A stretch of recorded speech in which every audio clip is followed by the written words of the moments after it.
Son imágenes de Zelensky y Sánchez. España destinará este año 1.000 millones de euros en ayuda militar a Ucrania. Parte de ese dinero se invertirá en aumentar la producción conjunta en la industria de defensa, tras la firma de varios acuerdos de cooperación entre ambos países.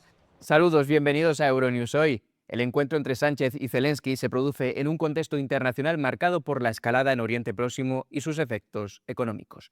Estados Unidos ha aumentado la presión sobre sus socios europeos tras negarse estos a participar en una misión en el estrecho de Hormuz, clave para el transporte mundial de petróleo. Lo último que ha dicho Trump es que no necesita a los aliados. Mientras la tensión se agrava sobre el terreno, Israel asegura haber matado al ministro de Inteligencia iraní y también a otros dos altos cargos de seguridad, Ali Larijani y el jefe de la fuerza paramilitar Basij de la Guardia Revolucionaria. Muertes que han provocado nuevas represalias de Irán con ataques con misiles contra Israel. Además, en Bruselas, los eurodiputados reactivan el acuerdo comercial entre la Unión Europea y Estados Unidos tras meses de bloqueo político. Y en cultura, la música latina domina el panorama global, pero América Latina sigue sin tener un gran festival televisivo comparable a Eurovisión. Lo analizamos en nuestra página web. Vamos con la actualidad del día.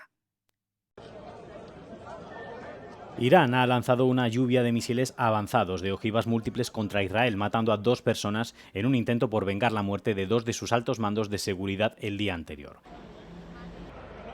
Israel anunció el martes que los ataques nocturnos contra Teherán eliminaron a Ali Larijani, que dirigía el Consejo Supremo de Seguridad Nacional, y a Gholam Reza Soleimani, jefe de la unidad paramilitar Basij, formada íntegramente por voluntarios. En las últimas 24 horas hemos eliminado a 2 de los líderes terroristas de esta tiranía. Nuestros aviones están atacando a los operativos terroristas sobre el terreno, en los cruces de caminos y en las plazas de las ciudades.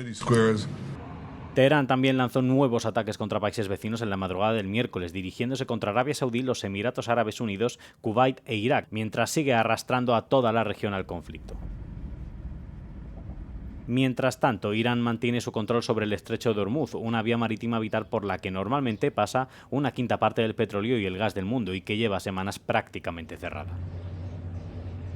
El presidente de Estados Unidos, Donald Trump, ha insinuado una posible salida de Washington de la OTAN después de que la Alianza de Defensa rechazara su solicitud de ayuda para reabrir el estrecho. Estoy decepcionado con la OTAN, ya que gastamos miles de millones en ella. Piénselo, miles de millones a lo largo de los años. Es una de las razones por las que tenemos déficit y ayudamos a otros países. Y cuando ellos no nos ayudan, sin duda es algo en lo que deberíamos pensar. Como ya saben, no necesito al Congreso para tomar esta decisión. Puedo tomarla yo mismo. Israel ha reanudado su ofensiva contra el Líbano en lo que, según afirma, son operaciones dirigidas contra posiciones de Hezbollah, respaldado por Irán. El número de víctimas mortales de los combates en su 19º día asciende actualmente a 1.300 en Irán, 900 en Líbano, 14 en Israel y 13 militares estadounidenses.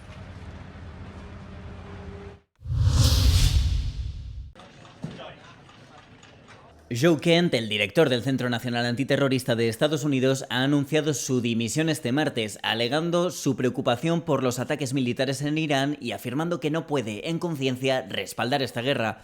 En un comunicado publicado en sus redes sociales, Kent ha escrito que Irán no representaba una amenaza inminente para Estados Unidos y que este país inició la guerra debido a la presión de Israel, citamos, y de su poderoso lobby dentro de territorio estadounidense. Su dimisión refleja el malestar dentro del propio gobierno de Donald Trump respecto a la guerra y demuestra las dudas sobre la justificación del uso de la fuerza en Irán, que se extienden al menos a un alto cargo de la administración republicana. El presidente de la Cámara de Representantes, Mike Johnson, ha rebatido las afirmaciones de Kent ante las preguntas de los periodistas sobre su dimisión en una rueda de prensa este martes. Johnson ha repetido un bulo habitual consistente en que Irán tendría la capacidad de enriquecimiento de uranio para fabricar armas nucleares.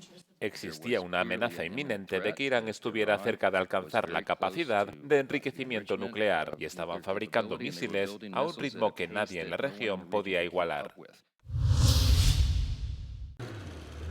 El presidente del gobierno español, Pedro Sánchez, anunció el miércoles una nueva partida de ayuda en asistencia militar para Ucrania valorada en 1.000 millones de euros. El anuncio se produce en el marco de la visita del presidente ucraniano Volodymyr Zelensky a Madrid en un momento clave de la guerra en Ucrania ante el temor de que el actual conflicto en Oriente Medio pueda debilitar el apoyo de la comunidad internacional a Kiev. que nada ni nadie nos va a hacer olvidar lo que ocurre en Ucrania y que vamos a mantener nuestro apoyo al pueblo ucraniano con la misma intensidad que desde el primer día. Antes de la comparecencia conjunta ante los medios en la Moncloa, ambos mandatarios se reunieron a puerta cerrada. En su cuarta visita a Madrid desde el comienzo de la invasión rusa en 2022, el objetivo de Zelensky es reafirmar el apoyo español en su lucha contra Rusia, así como abordar el papel de España en la futura reconstrucción de Ucrania. Hasta la fecha, el gobierno español ha destinado unos 17.000 millones de euros a la causa ucraniana, según datos de la Secretaría de Estado de Comercio. Portugal ha ido aumentando sus ventas de drones a Ucrania desde el inicio de la guerra con Rusia. Como resultado, las exportaciones de sistemas no tripulados a Kiev han alcanzado los 87 millones de euros en 2025. El mayor exportador portugués de drones a Ucrania es Tekever. Aunque la empresa ya había trabajado con clientes de los sectores de la defensa y la seguridad, sus sistemas autónomos basados en inteligencia artificial nunca se habían puesto a prueba en un escenario de conflicto antes de 2022. Aquí no hay dudas sobre dónde está el bien y dónde está el mal. Es un país que ha sido invadido y está muy claro que este tipo de tecnologías que dominamos y con las que podemos ayudar son clave en este tipo de conflictos. Por lo tanto, es casi nuestra obligación ayudar. Este es el aspecto principal.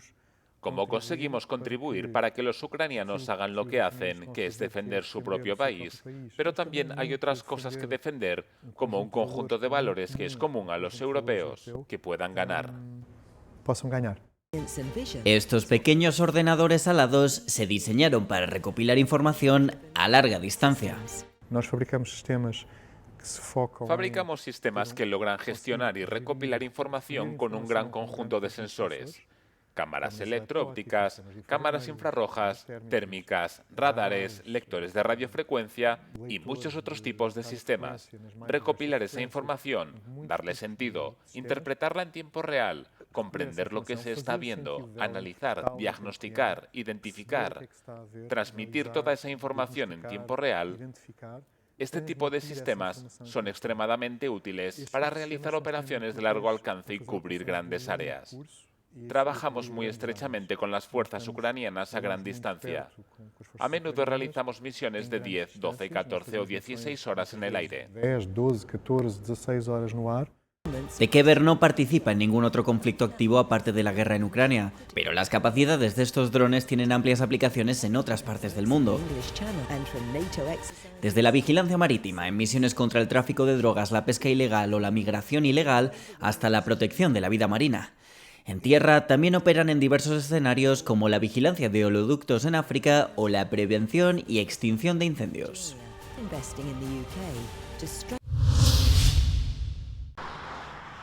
Ucrania ha aceptado una inspección externa del oleoducto Druzhba dañado, financiada por la Unión Europea, según anunciaron el martes la presidenta de la Comisión Europea, Ursula von der Leyen, y el presidente del Consejo Europeo, Antonio Costa. El anuncio se produjo apenas 2 días antes de que los líderes europeos se reúnan en Bruselas para una cumbre con la esperanza de levantar el veto de Hungría a un préstamo de 90.000 millones de euros para Kiev.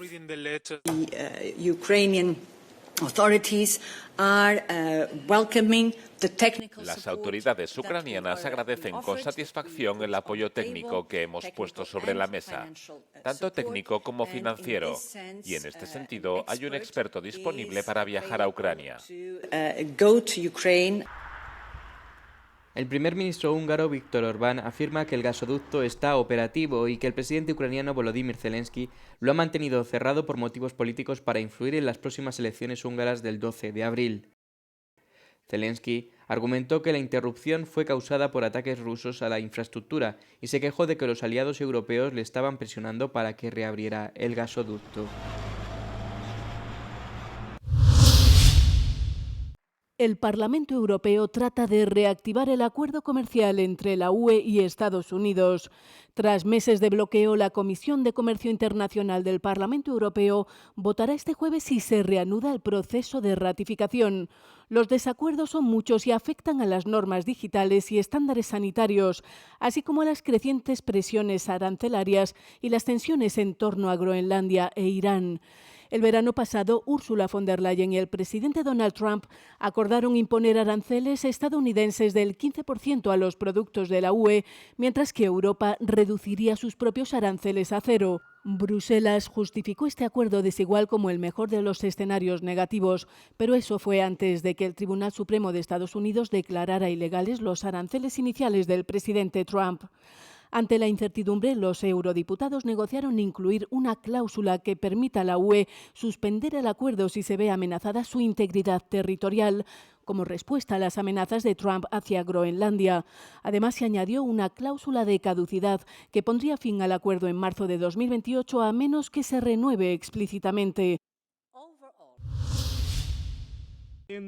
El Congreso de Paraguay ha dado luz verde el martes al acuerdo UE-Mercosur, por lo que el tratado ya ha quedado ratificado en todos los países del bloque sudamericano, después de que Uruguay, Argentina y Brasil lo aprobaran en sus respectivos parlamentos. Ante la respuesta, ante el aislamiento que se propone, nosotros respondemos con multilateralismo. La aprobación supone un hito histórico para las regiones de la UE y Mercosur. Ahora solo falta la aprobación del Parlamento Europeo para establecer la zona de libre comercio más grande del mundo, que representa casi el 20% del PIB mundial. El gobierno húngaro se opuso al acuerdo alegando los intereses de los agricultores, pero en enero los Estados miembros finalmente dieron luz verde al Mercosur. La UE espera que este acuerdo le ayude a recuperar su competitividad frente a China y Estados Unidos. La Unión Europea tiene la mirada puesta en un acuerdo comercial histórico con Australia. La presidenta de la Comisión, Ursula von der Leyen, se prepara para visitar Sídney y Canberra la próxima semana con motivo de una ronda final de negociaciones. El acuerdo, que costó mucho conseguir, fracasó en 2023 debido a un enfrentamiento en materia de agricultura en el que Canberra acusó a Bruselas de bloquear el acceso al mercado de las exportaciones de carne australiana. Sin embargo, las crecientes tensiones comerciales mundiales y los aranceles generalizados de Estados Unidos han reactivado las negociaciones, mientras la UE se apresura a diversificar sus socios.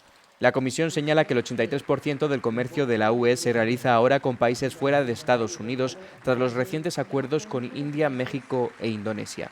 Para Bruselas, el acuerdo es también una medida estratégica para asegurar materias primas críticas, como el litio y el cobalto. Más allá de la economía, el acuerdo tiene un peso geopolítico significativo en la región Indo-Pacífica, donde la rivalidad con China sigue intensificándose. La visita de von der Leyen marca la recta final de un proceso diseñado para fortalecer los lazos con un socio afín en una de las regiones económicas más dinámicas del mundo.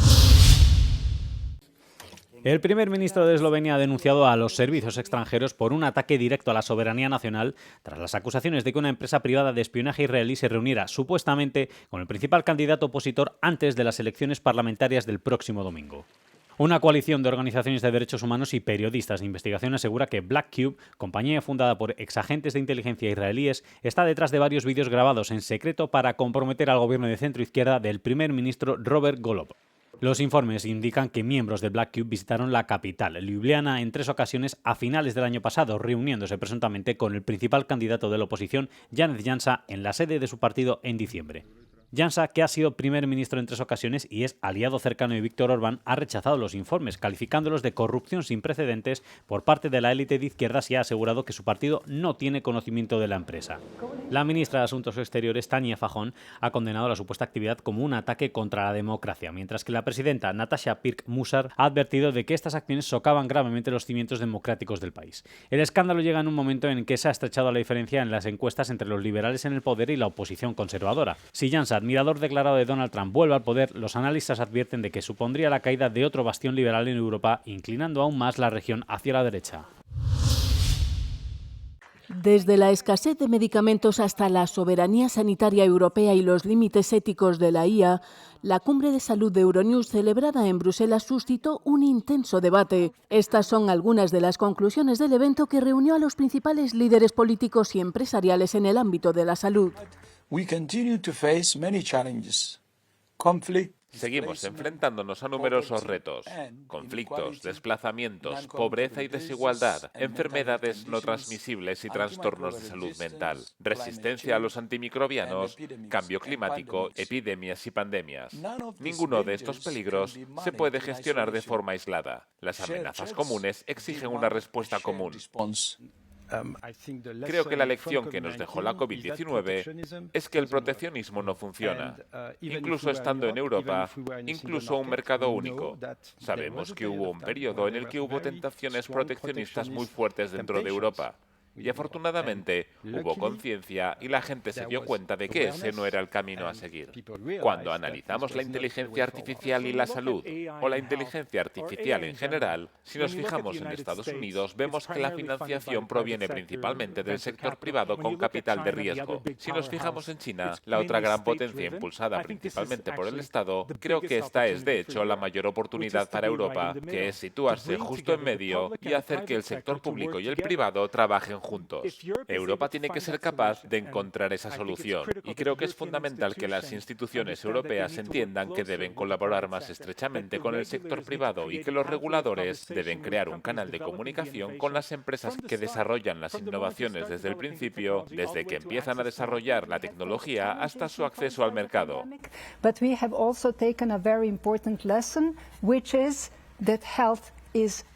Nos enfrentamos a retos impuestos por la pandemia, pero también hemos aprendido una importante lección, y es que la salud es un activo estratégico para Europa. Lo que quiero decir es que si los sistemas sanitarios están en apuros, todo lo demás se derrumba, las sociedades sufren y todo lo demás se resiente. Así que diría que no importa dónde se encuentren los distintos niveles de competencia, lo que importa es qué tipo de atención sanitaria llegará a los pacientes.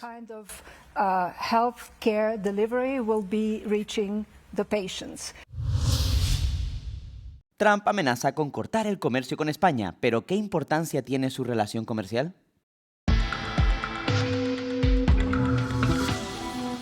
El presidente de Estados Unidos, Donald Trump, ha amenazado con cortar el comercio con España después de que ésta se negara a permitir que las fuerzas estadounidenses utilizaran sus bases. Pero, ¿qué importancia tiene el comercio entre ambos países? Según la Oficina del Censo de Estados Unidos, este país exportó alrededor de 26.000 millones de dólares en mercancías a España en 2025. Estados Unidos también importó alrededor de 21.000 millones de dólares en mercancías de España, lo que significa que el comercio total de mercancías entre ambos países ascendió a unos 47.000 millones de dólares en 2025. Sin embargo, la economía española depende más del comercio dentro de Europa que del comercio con Estados Unidos. Los datos del Ministerio de Comercio de España muestran que el país exportó 387.000 millones de euros en mercancías en 2025. Casi 3/4 partes de esa cantidad se destinaron a los mercados europeos, representando la UE por sí sola el 62%. Las principales exportaciones de España son maquinaria, productos químicos, productos alimenticios y automóviles. Vende grandes cantidades de productos farmacéuticos y aceite de oliva a Estados Unidos. España está menos expuesta al mercado estadounidense que otras economías europeas. En Irlanda, más de 1/4 parte de las exportaciones se destinan a Estados Unidos,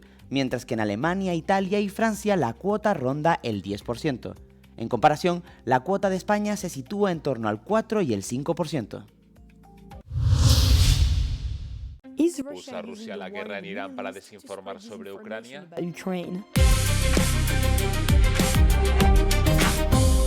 Rusia lleva mucho tiempo difundiendo desinformación sobre Ucrania, pero los analistas afirman que el Kremlin está cambiando ahora su discurso. Según EU versus Disinfo, los discursos pro-Kremlin se centran cada vez más en las tensiones en Oriente Medio e Irán, en un intento de vincular a Ucrania con la crisis regional. A principios de marzo, el analista y partidario de la guerra en Ucrania, Sergei Polatev, escribió que un conflicto prolongado en Irán desviaría la atención de Kiev. Los medios pro-Kremlin también han difundido afirmaciones que sugieren que Ucrania podría provocar un incidente para recuperar la atención de Occidente. La portavoz del Ministerio de Asuntos Exteriores de Rusia, Maria Zakharova, repitió acusaciones similares citando informes de que Ucrania podría atacar a países de la OTAN y culpar a Moscú. Pero los líderes europeos han rechazado la idea de que la crisis en Oriente Medio pueda debilitar la presión occidental sobre Rusia. El presidente francés Emmanuel Macron dijo que Rusia estaría equivocada si creyera que el conflicto podría proporcionarle algún alivio estratégico. Añadió que el G7 bajo ninguna circunstancia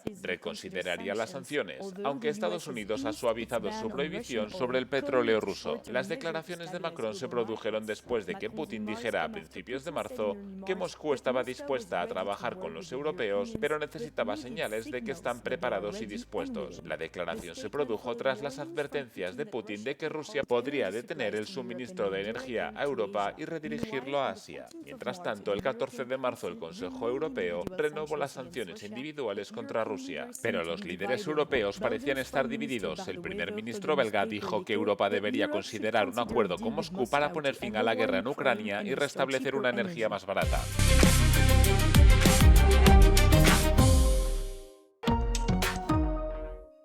Hasta aquí el informativo de este miércoles. Gracias por seguirnos y por todos los me gusta que nos dejan. Se quedan con el tiempo y el no comen del día, en el que verán una pequeña muestra de algunas de las habilidades que está desarrollando China en el mundo de la robótica a través de la Feria Internacional de Inteligencia Artificial. Buenos días, buenas tardes, buenas noches. Euronews, el tiempo.